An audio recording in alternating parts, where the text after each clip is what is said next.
ഈ ചടങ്ങിൽ അതില്ല, കൊട്ടിയൂർ മാത്രമല്ല, എനിക്ക് പറയാം ഇതുപോലത്തെയാണ്. കൊട്ടിയൂർ ഇപ്പം ഭണ്ണാര എഴുന്നള്ളത്ത് കഴിഞ്ഞ് കഴിഞ്ഞാൽ പിന്നെ ഉത്സവം തുടങ്ങും. ആ ഉത്സവത്തിനും ഏതാണ്ട് 3 ഘട്ടങ്ങളുണ്ടെന്നാണ് പറയുന്നത്. ഒന്ന് ദേവന്മാരുടെ ഉത്സവം, മനുഷ്യരുടെ ഉത്സവം, ഭൂതഗണങ്ങളുടെ ഉത്സവം. 3 ഘട്ടത്തിലായിട്ടാണ്. അപ്പോൾ ഈ നെയ്യാട്ടം മുതൽ തിരുവോണാരാധന വരെയുള്ള ഉത്സവത്തെ ദൈവങ്ങളുടെ ഉത്സവം. അന്ന് എന്താന്ന് പറഞ്ഞാൽ അവിടെ ഒരുപാട് വാദ്യങ്ങൾ, അലങ്കാര വാദ്യങ്ങളൊന്നും ഉണ്ടാവില്ല. ശിവേലി ആയാലും അതുപോലെ നമ്മൾ ദീപാരാധനയുടെ സമയത്തൊക്കെ വാദ്യങ്ങൾ വെറും അവരുടെ പറയുന്ന ഓച്ചറ കൊട്ടുന്ന മരം, അങ്ങനെ പരമ്പരാഗത പാണി മാത്രമേ ഉണ്ടാവുള്ളൂ.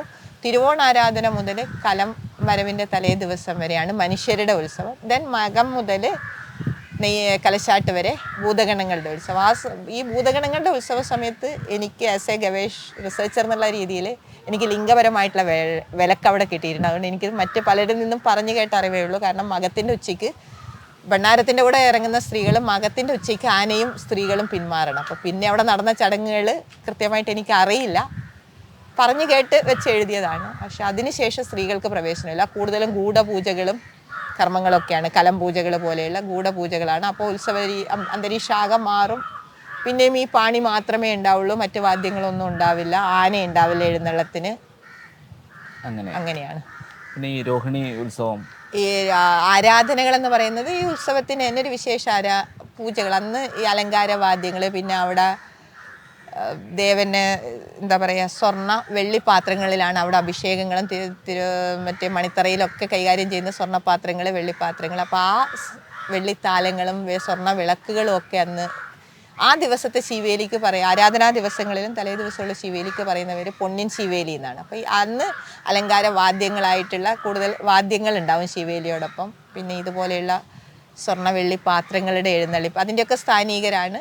അല്ലെങ്കിൽ വെറും ബിംബങ്ങളും പാണി പോലെയുള്ള വാദ്യവും മാത്രമേ, പന്തക്കിടാങ്ങൾ, നമ്പീശൻ സ്ഥാനീകർ മാത്രം. പക്ഷെ അന്ന് ഈ കൂടുതൽ സാധനം. അതുകൊണ്ട് ആ ശിവേലിക്ക്, ഈ ആരാധനാ ദിവസങ്ങളിലെ ശിവേലിക്ക് പറയുന്ന പേര് പൊന്നിൻ ശിവേലി എന്നാണ്. അത് 4 ആരാധനയാണ്: തിരുവോണാരാധന, അഷ്ടമി ആരാധന, രേവതി ആരാധന, രോഹിണി ആരാധന. രോഹിണി ആരാധനയ്ക്കുള്ള ഒരു പ്രത്യേകത കുറുമാത്തൂരിൻ്റെ ആലിംഗന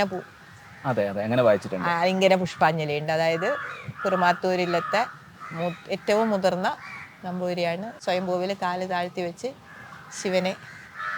ശിവലിംഗത്തെ കെട്ടിപ്പിടിച്ച് ചെയ്യുന്ന ഒരു പൂജ.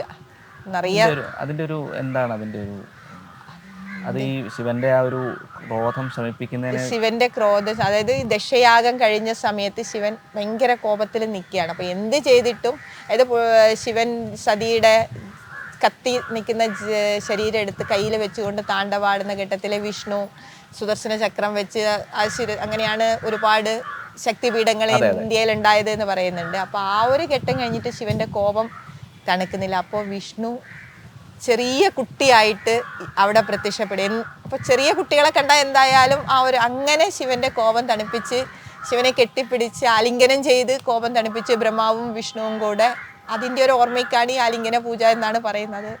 അത് ആ പുരാവൃത്തമായിട്ട് ബന്ധപ്പെട്ടിട്ടുള്ള ഒരു ചടങ്ങായിട്ടാണ്. അല്ല, ഇതിന്റെ ഇത്രയും ഐതിഹ്യങ്ങൾ കേൾക്കുമ്പോൾ അത് നമുക്ക് ഏകദേശം മനസ്സിലാവും അങ്ങനെ ആയിരിക്കും, അങ്ങനെ ആവാനേ സാധ്യതയുള്ളൂ.